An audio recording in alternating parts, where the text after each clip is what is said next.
Olá, meus queridos do oitavo ano, tudo bem com vocês? Vamos começar nossa aula e o assunto hoje será o verbo to do. Verbo, ou também ele é usado como auxiliar em algumas ocasiões, ok? Veremos o que quer dizer o verbo to do. Tem a sua variação, que é no passado, que é o did, ok? É muito importante vocês saberem porque ele aparece em várias frases, em vários textos, em várias situações. Então eu acho importante vocês saberem o que eles significam e para que os usamos em algumas situações, ok? Então vamos lá. O verbo to do tem como função principal descrever ações, tarefas e atividades variadas.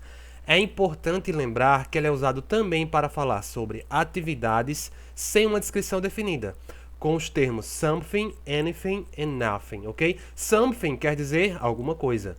Anything quer dizer alguma coisa também. Porém, o anything nós usamos em frases negativas e interrogativas. E o nothing quer dizer nada, ok? Vejam só, o verbo to do, ele é usado em sua forma assim, verbal, ela é como é o verbo fazer, ok? Agora veja, tem uma diferença para o verbo make. O verbo make também é fazer. Porém, o verbo to do, ele é fazer mais assim. Na verdade, nós separamos assim. O verbo make, to make, que é fazer, ele é mais usado em frases em que esse fazer é alguma coisa com as mãos, é alguma coisa concreta, ok? Por exemplo, fazer um bolo, to make a cake, fazer um bolo. Agora, quando é fazer no sentido meio abstrato, não é? Nós usamos o verbo to do. Vejam os exemplos. Por exemplo, em inglês está em vermelho e a tradução está em branco, ok? Vejam. I just do my job. Eu só faço o meu trabalho. Esse faço tá mais no sentido assim, figurado, né? Não é assim, fazer com as mãos, não é? Tá falando mais de uma forma geral. I just do my job. Eu apenas faço, eu só faço o meu trabalho. Por exemplo, a segunda frase. You need to do your homework. Você precisa fazer a sua lição de casa.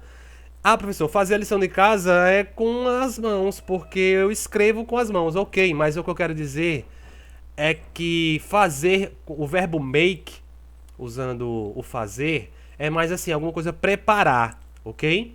Esse fazer a lição de casa, às vezes você nem precisa pegar alguma coisa com a mão e escrever. Pode ser um trabalho oral, uma lição de casa oral, pode ser uma leitura, ok?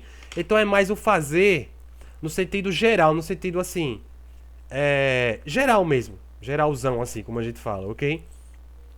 Terceira frase. Why don't you do something? Por que você não faz alguma coisa? Don't é do not, ok? Why don't you do something? Tá trocado porque a gente troca quando vai fazer pergunta, ok? O do e o you. O do com o sujeito.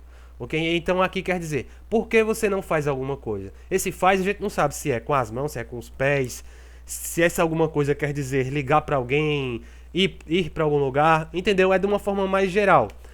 E quarta e última frase é I'm not going to do anything. Eu não vou fazer nada. Nada ou alguma coisa. O anything quer dizer nada ou alguma coisa também. Então, esse do aqui, esse fazer, também é de uma forma geral, de uma forma meio genérica, não é? Ele não está especificando, não é como se fosse make your coffee, make your own lunch. Faça seu café ou faça seu próprio lanche, ok? Seu próprio almoço. Então não é da forma preparar, não é assim, do sentido de preparar alguma coisa, mas de uma forma mais geral. Então nós usamos o do. Ok? E agora veremos o do como auxiliar. O verbo do não, agora é auxiliar do, né? Ele é usado com outros verbos quando quando deseja-se tornar frases interrogativas e negativas. No segundo caso, é usado junto ao termo not, ok? Nas frases a seguir, os verbos principais são to need e to know. Por exemplo, nós usamos o do quando queremos fazer perguntas. Como é que eu vou explicar? Usando os pronomes, por exemplo. Essa primeira frase, do you need anything? Você precisa de alguma coisa? Veja, se nós tirarmos o do, fica you need anything. E tirar o ponto de interrogação, ficaria você precisa de alguma coisa afirmativa, não é? Você estaria afirmando. Você precisa de alguma coisa. Mas se eu coloco o do antes do you, aí eu dou a entender que eu estou criando uma frase. Uma frase não, uma pergunta. Certo? Então, do you need anything? Você precisa de alguma coisa? Certo?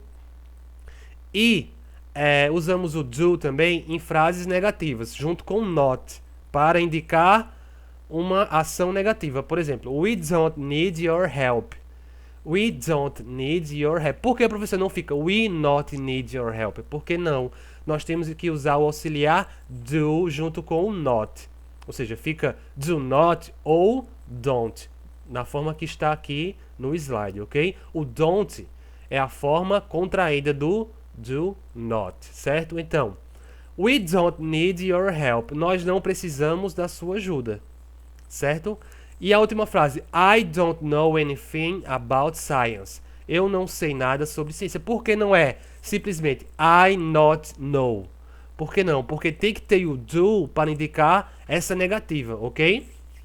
Então fica I do not know anything about science. Ou, falando da forma contraída, que é a forma mais usada, a forma contraída é a forma mais usada, fica I don't know anything about science. Ok? Então, o auxiliar, o do como auxiliar, nós usamos para fazer perguntas. Ok? No caso, ele vem antes do pronome. O pronome que usamos na frase aqui, como está na primeira frase. O do you. Do you, você precisa de alguma coisa. Do you need anything? Ou usamos em frases negativas. Aí usamos junto com o not. Ele vem antes do not, ok? We don't need your help. E I don't know anything about science, ok, minha gente? Então, como auxiliar, são essas situações aqui. E o does, agora vamos falar do does. O does, o que é o does? O does simplesmente é a conjugação na terceira pessoa. Se vocês puxarem na memória, vocês saberão que os verbos na terceira pessoa, em regra geral, nós acrescentamos os verbos regulares, acrescentamos o S, não é? Na terceira pessoa, que é o he, o she e o it. Na terceira pessoa do singular, ok? Aí o do, nós não acrescentamos apenas o S, acrescentamos o E e o S. Aí o do fica does, certo? Então vejam os exemplos. She does her nails every week. Ela faz as unhas toda semana. Aqui, esse does é verbo e não auxiliar, ok? E he never does the dishes. Ela nunca lava a louça, ok? Então aqui, quando você vai falar da terceira pessoa do singular, ou seja, o he, o she e o it, aí você usa o does, que é só uma variação do do, ok, minha gente? E quando se fazem perguntas ou frases negativas, também com o he, o she e o it, que é a terceira pessoa do singular, o does também funciona como um auxiliar. E nesses casos, as ações principais permanecem no infinitivo. Ou seja, apenas o does muda, o verbo principal não muda, ok? Você não vai mudar o verbo principal, só vai mudar o do. O do vai virar does, ok? Exemplos.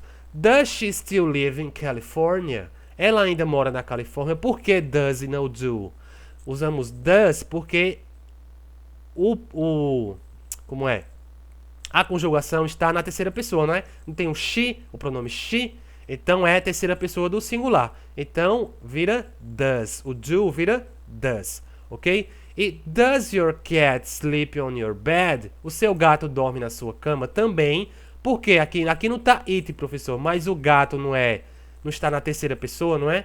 O gato pode ser substituído por it, porque o it usamos para animais, objetos ou coisas, ok? Por isso que é does. E agora a terceira frase. Where does he go to school? Where does he go to school? Em que escola ela estuda? De novo, ele estuda, desculpem. De novo, está does porque o pronome é he. E o he é terceira pessoa do singular. E última frase. She doesn't want dessert. Ela não quer sobremesa. Mais uma vez. Aqui está doesn't porque é does not. Ok? Por que é doesn't? Porque she. She é terceira pessoa do singular. Então não é do, é does. Ok, minha gente? Então, por hoje é só. Vou explicar a atividade. Melhor que eu explique a atividade, não é? Para que vocês não fiquem com dúvidas, ok? Então, vamos lá. Primeira questão. Vejam só. Complete com do ou does, ok? Aqui são frases interrogativas. Quando é que eu vou usar do? Eu vou usar do em todas as pessoas dos pronomes, menos a terceira pessoa do singular, que é he, she e it. Vejam só. He, she e it eu uso does. Nas outras eu uso do. Então aqui você vai completar com do ou does, ok? E agora, continue completando com do ou does. Agora são sentenças negativas. É o mesmo esquema. Terceira pessoa do singular, ou seja, he, she e it, eu vou usar does. Nas outras eu vou usar do. Certo, meus anjos? E agora, terceira questão é: agora reescreva as frases da questão 2 utilizando as formas abreviadas. O que eu quero? Você vai pegar essa mesma frase que você completou e vai colocar em sua forma abreviada. Por exemplo, aqui eu vou dar a resposta da primeira, certo? Para eu poder mostrar, por exemplo. Aí aqui vai ser do ou does? Aqui vai ser do, porque é a pessoa, né? Primeira pessoa do singular. I do not like living here. Aí você vai pegar essa frase aqui e vai reescrever na forma contraída. Aí veja, eu já coloquei aqui, ó. I do not fica I don't. Ok? Aí fica aqui. I don't like. Coloquei aqui 2 L's. Deixa eu apagar. I don't like living here. Ok? Aí aqui vai ser a B. Você vai escrever a B aqui. Contraída, na forma contraída. A C na forma contraída. A D até a H, não é? Porque aqui você vai completar e você vai pegar essas frases aqui e reescrevê-las na forma contraída, certo? Vocês vejam lá nos slides que eu vou mandar no grupo como é que se faz a forma contraída, tá certo? E agora a quarta questão. Uma das frases está formulada errada. Assinale qual e diga qual o erro. Ou seja, uma das frases aqui está escrita de forma errada. Você vai ver qual delas está errada e você vai escrever para mim qual é o erro que tem nessa frase, ok? Então, hoje é só. Não esqueçam de fazer as atividades, enviar para mim, ok? Não deixem de fazer porque é importante. Então, por hoje é só. Até semana que vem. Um beijo, um abraço. Até semana que vem. Tchau, tchau.